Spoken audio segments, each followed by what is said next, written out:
عیسیٰ علیہ السلام سے قبل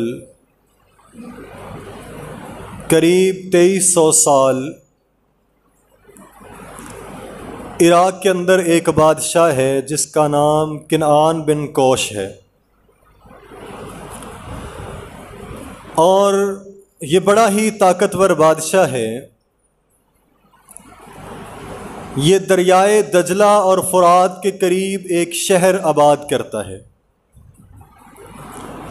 جس شہر کو آباد کرتا ہے اس کا نام اس نے بابل رکھا۔ بابل شہر جو ہے اس کو آباد کرنے والا کنعان بن کوش ہے، جو حضرت نوح علیہ السلام کے بیٹے حام کی نسل میں سے ہے، اور یہ ایک بڑا وسیع شہر آباد کرتا ہے کہ جس کا طول و عرض جو ہے وہ تقریباً 36 میل کے اوپر محیط ہے، اور ایسا شہر اس نے تعمیر کیا اور آباد کیا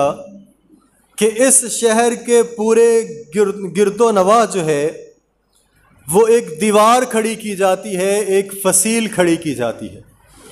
یعنی حفاظتی انتظامات کے لیے، تاکہ باہر سے کوئی لشکر اس شہر کے اوپر حملہ آور نہ ہو سکے۔ تو وہ جو اس نے دیوار تعمیر کی وہ تقریباً 75 میل کی اس کی لمبائی تھی،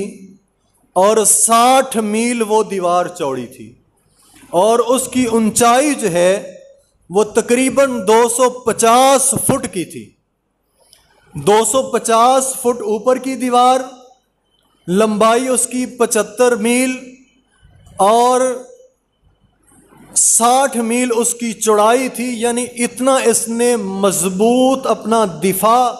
اور حصار کیا ہوا تھا۔ آپ آج کل کے دور میں دیواریں چین کی طرح کہہ سکتے ہیں کہ اس نے بڑا ہی مضبوط دفاعی نظام بنایا ہوا تھا۔ اور صرف بات یہاں تک بس نہیں تھی،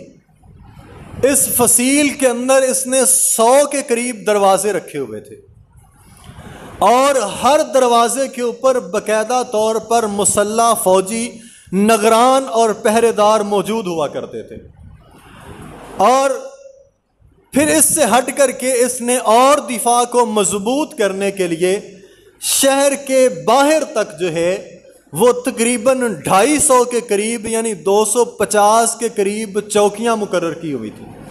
یعنی اتنی پوسٹیں، 250 کے قریب کی پوسٹیں، تاکہ اس علاقے کے اندر کوئی چڑی بھی پر نہ مار سکے، اور ہمہ قسم کی خبر جو ہے وہ فوری قلعے تک اور شہر تک پہنچتی رہے، آنے جانے والے قافلوں کی خبریں، اور کوئی بھی اگر لشکر حملہ آور ہو تو وہ ساری خبر جو ہے وہ فوری شہر تک پہلے پہنچ جائے۔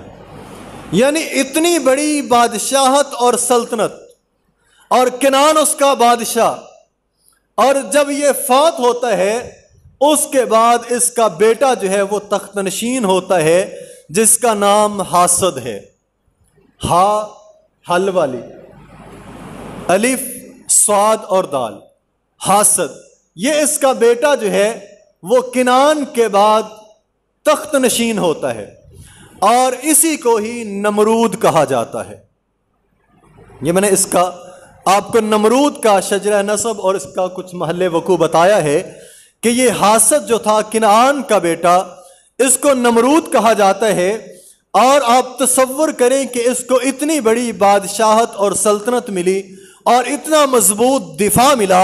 اور جب یہ اتنی بڑی بادشاہت اور سلطنت کا مالک ہوا تو تکبر اور رونیت اور اس کے اندر انا اتنی بڑھ گئی کہ یہ اپنے آپ کو خدا اور الہ کہلوانے تک پہنچ گیا۔ ایک تو یہ تھا کہ اس کو بادشاہت جو تھی وہ وراثت کے اندر ملی،